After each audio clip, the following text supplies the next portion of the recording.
Selamat sore dan salam sejahtera buat kita semua. Rekan-rekan media yang saya hormati, pada kesempatan sore ini, tentunya di dalam bulan Ramadan, saya mengucapkan selamat menjalankan ibadah puasa. Semoga di dalam pelaksanaannya ibadah kita diterima oleh Tuhan Yang Maha Esa. Perlu saya sampaikan bahwa beberapa waktu yang lalu ada arahan Presiden Republik Indonesia terkait beberapa peristiwa yang menyentuh hajat hidup masyarakat. Sepertinya masalah kelangkaan minyak goreng. Kelangkaan ini menjadi perhatian Presiden dan beliau menginstruksikan agar segenap pimpinan kementerian lembaga mengedepankan sense of crisis sehingga setiap peristiwa yang terjadi dan menyangkut hajat hidup masyarakat luas dapat diberikan respon. Kenapa terjadinya hal itu terjadi? Dan khususnya tentang kelangkaan minyak goreng. Kelangkaan minyak goreng ini ironis sekali, karena Indonesia adalah produser CPO terbesar di dunia. Untuk itu, kami telah melakukan penyidikan dan telah ditemukan indikasi kuat bahwa perbuatan tidak pidana korupsi terkait pemberian persetujuan ekspor minyak goreng telah membuat masyarakat luas, khususnya masyarakat kecil, menjadi susah karena harus mengantri dan juga langkanya minyak goreng tersebut. Negara juga harus mengucurkan bantuan langsung tunai minyak goreng yang nilainya tidak kecil. Dalam kondisi kelangkaan minyak goreng yang menyulitkan masyarakat, negara harus hadir. Dan hari ini adalah langkah hadirnya negara untuk mengatasi dan membuat terang apa sebenarnya yang terjadi tentang kelangkaan minyak goreng ini.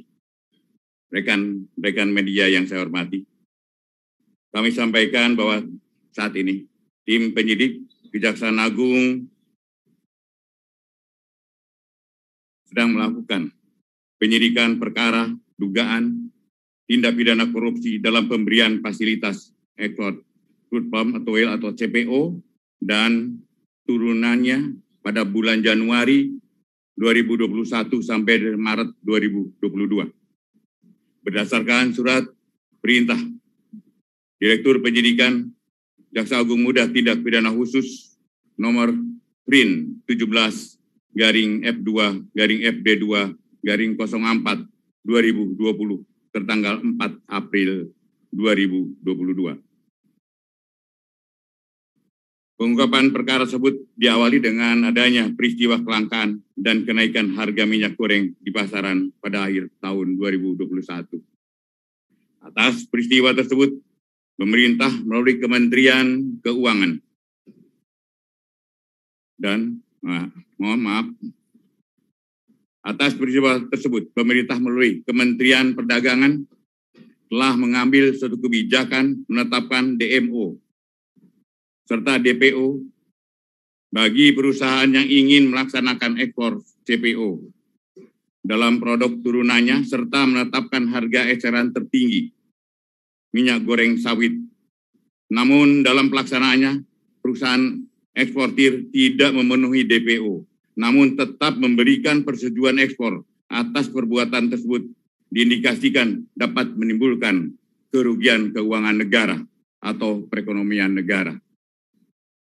Berdasarkan laporan hasil penyidikan, ditemukan alat bukti permulaan yang cukup, yaitu kami telah memeriksa 19 orang saksi, 596 dokumen, dan surat terkait lainnya, serta keterangan ahli. Dengan telah ditemukannya alat bukti yang cukup, yaitu minimal 2 alat bukti, sebagaimana dimaksud di dalam pasal 184 ayat 1 Kitab Undang-Undang Hukum Acara Pidana. Maka pada hari ini, Selasa, tanggal 19 April 2022, jaksa penyidik telah menetapkan tersangka dengan perbuatan melawan hukum. Yang dilakukan tersangka adalah: 1. Adanya permufakatan antara pemohon dengan pemberi izin dalam proses penerbitan persetujuan ekspor. Kedua, dikeluarkannya persetujuan ekspor kepada eksportir yang seharusnya ditolak. Ditolak izinnya karena tidak memenuhi syarat, yaitu telah mendistribusikan CPO atau RBD palm oil tidak sesuai dengan harga persejualan dalam negeri atau DPO. Tidak mendistribusikan CPO dan RBD ke dalam negeri sebagaimana kewajiban di dalam DMO, yaitu 20% dari total ekspor. Tersangka ditetapkan 4 orang. Yang pertama, pejabat eselon 1 pada Kementerian Perdagangan bernama IWW, Direktur Jenderal Perdagangan Luar Negeri, Kementerian Perdagangan. Dengan perbuatan tersangka telah menerbitkan secara melawan hukum persetujuan ekspor terkait komoditi crude palm oil atau CPO dan produk turunannya kepada Permata Hijau Group, Wilmar Nabati Indonesia, PT Multimas Nabati Asahan, dan PT Musim Mas. Sementara itu, tersangka lainnya yaitu SMA, Senior Manager Corporate Affairs Permata Hijau. 2. Tersangka MPT, Komisaris PT Wilmar Nabati Indonesia. 3. Tersangka PT, General Manager Bagian General Affairs PT Musimas.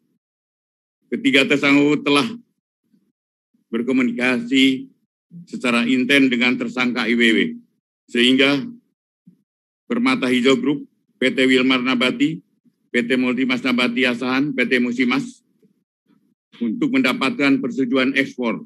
Padahal perusahaan-perusahaan tersebut bukanlah perusahaan yang berhak untuk mendapatkan persetujuan ekspor. Karena sebagai perusahaan yang telah mendistribusikan CPO atau RDB palm oil tidak sesuai dengan harga penjualan dalam negeri atau DPO. Juga sebagai perusahaan yang telah mendistribusikan CPO, RDB palm oil ke dalam negeri yang bukan berasal dari perkebunan inti. Perbuatan tersebut telah melanggar pasal 54 ayat 1 huruf A dan ayat 2 huruf A, B, C, ABE maksud saya, dan F Undang-Undang Nomor 7 tahun 2014 tentang perdagangan, Keputusan Menteri Perdagangan Nomor 129 tahun 2022, yaitu Yunto Nomor 170 tahun 2022 tentang penetapan jumlah untuk distribusi kebutuhan dalam negeri dan harga penjualan di dalam negeri. 3. Ketentuan bab 2 huruf A, angka 1 huruf B, Yunto bab 2 huruf C, angka 4 huruf C, Peraturan Direktorat Jenderal Perdagangan Luar Negeri Nomor 02 Daglu Per 1 2022 tentang petunjuk teknis pelaksanaan kebijakan dan pengaturan ekspor CPO, RDB palm oil, dan UCO. Para tersangka dilakukan penahanan, ditempatkan yang berbeda berdasarkan surat perintah penahanan Direktur Penyidikan. Yang pertama adalah IWW dan MPT. Masing-masing ditahan di Rutan Salemba, Cabang Kejaksaan Agung selama 20 hari, terhitung mulai tanggal hari ini, 19 April 2022, sampai dengan tanggal 8 Mei 2020. Tersangka SMA dan tersangka PT masing-masing ditahan di Salemba, Cabang Kejaksaan Negeri Jakarta Selatan selama 20 hari, mulai hari ini 19 April 2022 sampai dengan 8 Mei 2022. Demikian proses penanganan perkara dimaksud. Dan sekali lagi, kami tegaskan bahwa negara akan hadir dan selalu hadir untuk mengatasi keadaan yang menyulitkan masyarakat luas. Dan kami akan tidak tegas bagi mereka yang mengambil keuntungan di tengah kesulitan masyarakat. Demikian, teman-teman. Terima kasih atas atensi teman-teman. Wassalamualaikum warahmatullahi wabarakatuh. Salam sejahtera buat kita semua.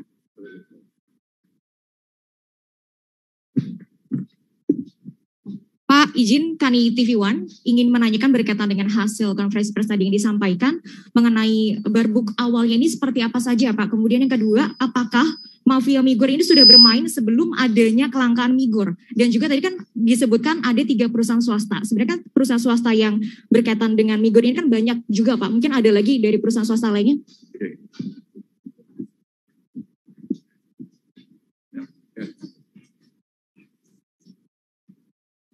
Terima kasih.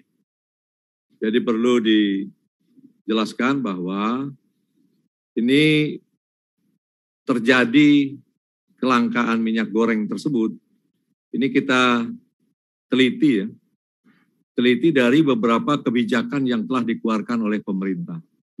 Seperti yang Pak Jaksa Agung sampaikan, apabila ada kebijakan-kebijakan pemerintah yang dianggap strategis dan menyangkut ke masyarakat luas, ini pasti akan kita lihat bagaimana penerapan di lapangan, ya, termasuk kebijakan DMO. Ya. Jadi kita telah melakukan penyelidikan dan kita tingkatkan penyidikan, kita temukan alat bukti, sehingga ada beberapa perusahaan yang kita lihat melakukan ekspor dengan cara melawan hukum, dan kita temukan ada alat bukti bahwa ada kerjasama yang dilakukan oleh salah satu pejabat negara di Kementerian Perdagangan. Ya, saya rasa itu ya. Terus Mbak, kalau tadi bicara tentang kenapa cuma ini aja, kalau semua pun Mbak, kami tidak akan membedakan. Kalau cukup bukti, ada informasi dan ada fakta, kami akan lakukan. Ya.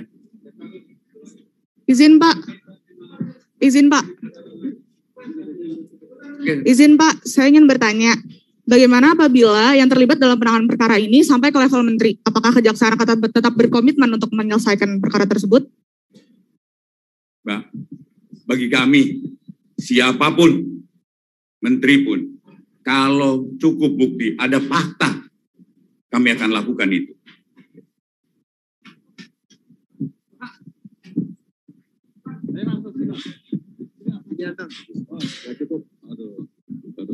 Assalamualaikum warahmatullahi wabarakatuh. Selamat sore Pak Jaksa Agung. Pertanyaannya sebenarnya sederhana saja.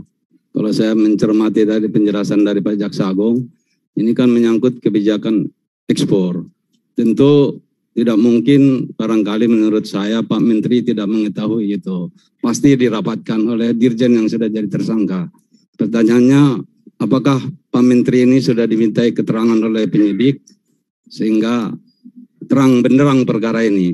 Terima kasih Pak. Assalamualaikum warahmatullahi wabarakatuh. Karena penyidikan ini kan baru mulai tanggal 4 dan kami akan dalami. Benar ini kebijakan dan kami akan dalami. Kalau memang cukup bukti, kami tidak akan melakukan hal-hal yang sebenarnya harus kami lakukan. Artinya, siapapun pelakunya. Kalau cukup bukti, kami akan lakukan.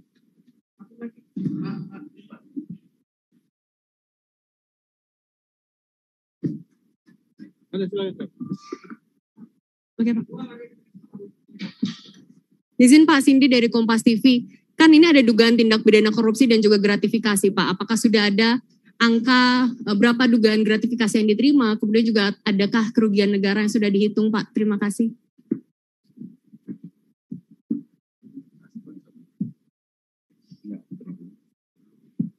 Ini Mbak, untuk perhitungan ya kerugian negara kita sedang dilaksanakan. Ya, kemudian kalau itu ada gratifikasi pasti akan dalami. Ya.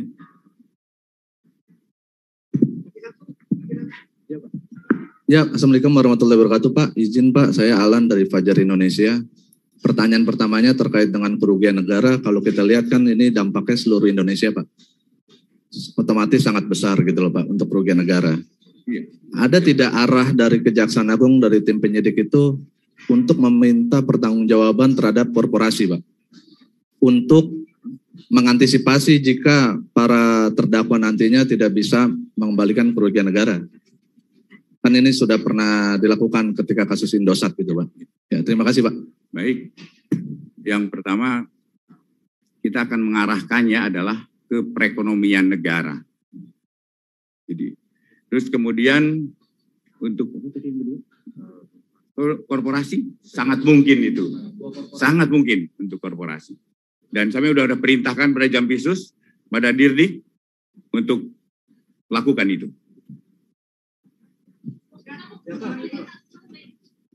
Detik. Satu lagi. Ya, terakhir. Satu lagi. Pak Jaksa izin, saya Firda dari Detikcom, izin bertanya, para tersangka ini kan dijerat pasal apa saja, karena disebutnya kan korupsi tapi pasalnya undang-undang perdagangan. Nah ini bagaimana, izin, terima kasih.